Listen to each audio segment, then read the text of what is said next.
On empêche vraiment la corrida. Que la seule solution pour sortir cet animal vivant, c'est de pénétrer par effraction.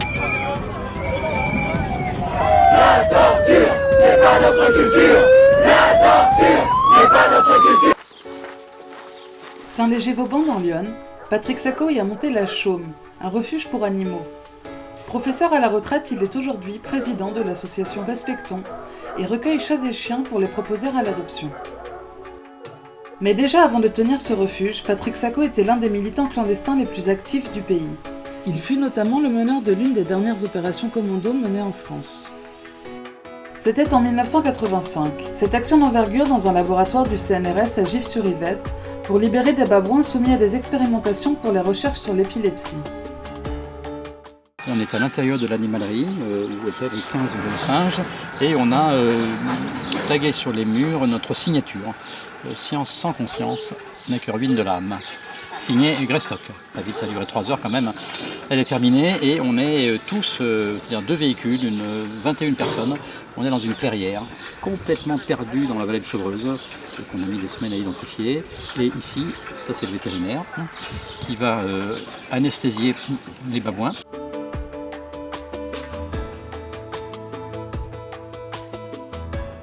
Un an après, les auteurs de Greystock sont arrêtés suite à une dénonciation. Patrick Sacco est condamné à 6 mois de prison avec sursis et 360 000 francs, soit environ 54 000 € d'amende. Pour des raisons éthiques, il refuse de la payer et disparaît de la circulation. Mais 6 ans après, il est retrouvé et doit négocier sa dette avec un huissier. Nous ne comptons plus les actions activistes qui font la une des médias. Activisme politique, environnemental, animalier, actions virulentes et spectaculaires, ils font unanimement le buzz. Quand l'icône des années 60, Brigitte Bardot, voue la fin de sa carrière aux animaux, José Bové s'attaque aux cultures d'OGM. Mais au-delà de ces symboles de l'activisme, nous avons voulu comprendre leur engagement et leur quotidien. De la lutte contre la culture de la corrida en France, à la défense et libération des animaux, qui sont ces activistes? Jusqu'où sont-ils prêts à aller? Cette dévotion s'illustre aussi au théâtre pour Marianne, déléguée régionale Île-de-France du CRAC, le comité radicalement anti-corrida. Elle a trouvé un moyen inédit pour sensibiliser la population. On va faire venir des gens qui ne sont absolument pas au courant de notre lutte anti-corrida. Là, je travaille dans un théâtre, donc je profite de la salle. Et j'espère qu'ils participeront et j'espère qu'ils seront touchés. C'est vraiment une technique de sensibilisation. Cette représentation est un vrai défi pour cette militante qui a peur de la scène. Mais c'est vraiment pour cette putain de lutte que je me bouge parce que j'aurais jamais imaginé retourner sur une scène. J'aime pas me mettre à nu en fait. 20h, Marianne est sur tous les fronts. La représentation va bientôt commencer. Elle a un objectif, rassembler le plus de signatures pour porter à l'Assemblée nationale un projet de loi qui interdirait la corrida, actuellement inscrite au patrimoine culturel immatériel français. Signature pour le CRAC. Allez. La moitié du public vient de la mairie de Paris. Je suis El Julio. Bonjour Julio. Ma copine elle m'a quittée. Elle m'a dit qu'il fallait que j'arrête le taureau. Pour convaincre le public, Marianne aborde des détails plus techniques de la tauromachie. Alors, le butoir sert à buter. Un sketch qui ne fait pas l'unanimité. Faites un cours sur la tauromachie au niveau technique. Les gens qui vont voir une pièce humoristique ne sont pas là pour voir le côté technique. Marianne avoue ses véritables intentions. Si on est nombreux à signer la pétition, on aura encore plus de poids à l'Assemblée nationale. Malgré quelques retours négatifs, Marianne est satisfaite. Du coup, on a quand même récupéré sur quoi 15 invités, on en a récupéré 4 qui sont vraiment à fond, qui sont restés avec nous jusqu'à la fin, à nous demander pour les pétitions et tout. Donc ça, c'est mission accomplie. Marianne n'oublie pas les actions fortes. Elle prévoit de descendre à Alès au rassemblement européen du CRAC, qui tente chaque année d'empêcher le lancement de la saison des corridas. Retour dans l'Yonne, où Patrick Sacco vit aussi son activisme au quotidien. Il s'est mis au vert et voue tout son temps et son énergie aux nombreux animaux qu'il recueille. Mais il lui arrive aussi de continuer ses actions de libération animale, comme en juillet 2013, quand il force la porte d'un appartement parisien pour sauver un chat. J'ai été prévenu donc par téléphone par des voisins qui m'ont raconté que cette petite chatte était toute seule depuis à peu près une dizaine de jours. Et c'était les voisins de palier immédiats qui avaient la certitude absolue que les propriétaires étaient partis au Portugal. Ça faisait maintenant à peu près 3 semaines que la chatte était toute seule. Donc j'y suis allé et puis j'ai ouvert la porte en poussant un petit peu fortement.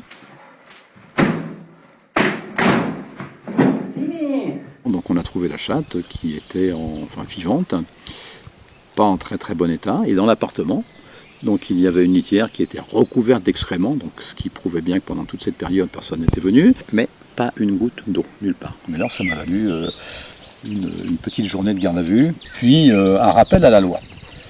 Et si j'ai bénéficié de cette sentence relativement clémente, c'est tout simplement parce que j'ai eu la chance, encore une fois, de tomber sur une femme policier qui était sensible aux animaux et avait réussi à convaincre la procureure, qui était aussi une femme, que finalement, si je n'étais pas intervenu, la chatte elle serait morte.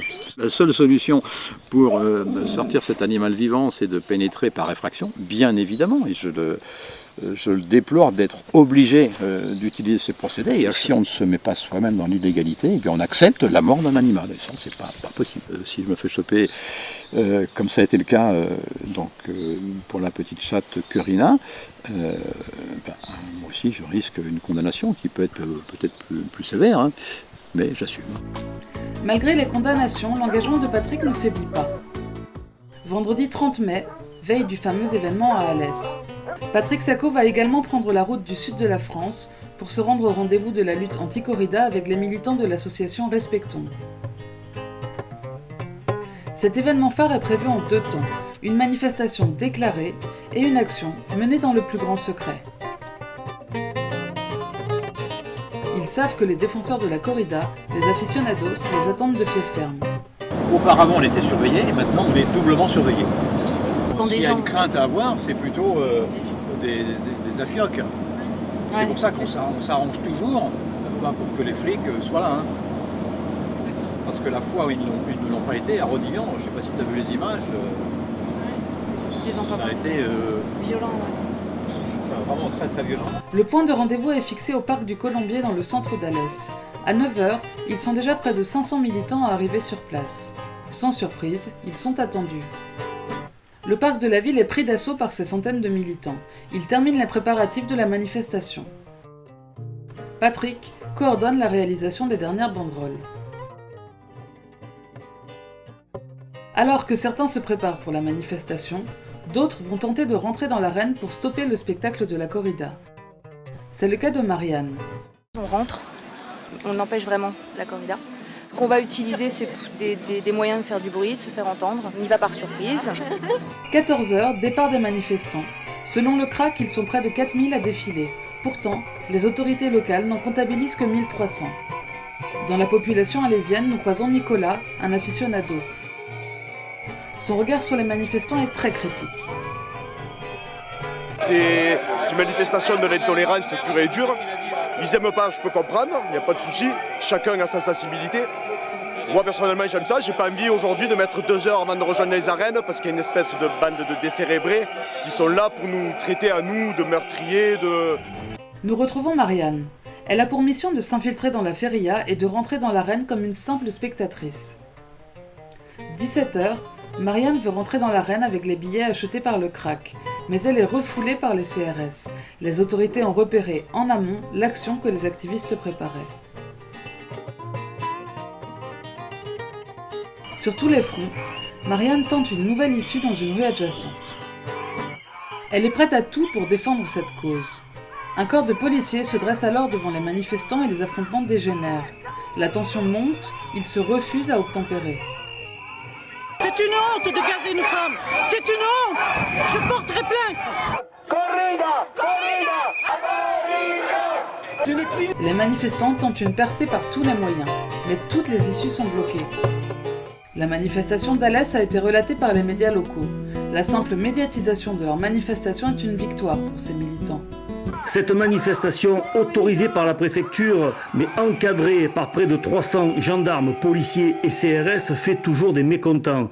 Les aficionades qui ont payé leur place et qui sont contrôlés par ces mêmes forces de l'ordre.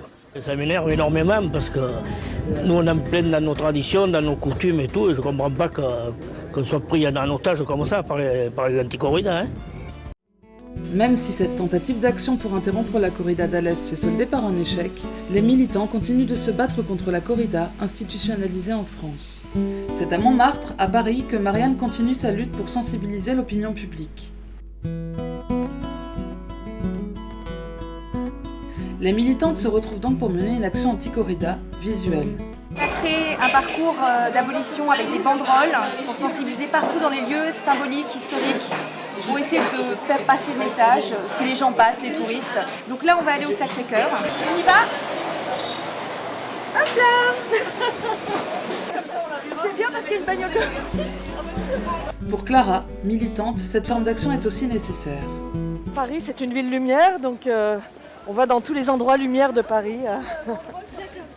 Justement pour apporter la lumière aux animaux, si on veut rester dans la symbolique. Enfin, arrivé à la basilique du Sacré-Cœur, le moment est immortalisé et observé par les passants.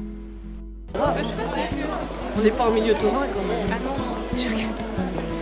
On va prendre la photo là-bas. Sur le parcours, elle rencontre des Espagnols. Une rencontre fortuite dans le cadre de leur action abolitionniste. Una buena corrida es de otra cosa, es de hacer el amor, faire l'amour. Ah, si. La tension monte avec cet Espagnol qui défend l'aspect culturel de la corrida. La lucha del hombre con la del toro. No, nosotros vamos a ganar. Queremos justicia para los animales. Me parece bien. Malgré la difficulté évidente, Patrick Sacco et Marianne continuent de croire en leur lutte, s'y engagent pleinement et restent disponibles pour défendre leur cause. Le Parlement se penche sur la question. Les députés ont déjà donné aux animaux la qualité d'êtres vivants doués de sensibilité. Le 28 janvier dernier, le Parlement a reconnu l'animal comme un être vivant et non plus comme un bien meuble. Une telle décision pourrait entraîner de nombreux changements pour les secteurs de l'agroalimentaire et de l'élevage, mais aussi pour des pratiques plus ludiques comme la chasse ou les courses hippiques.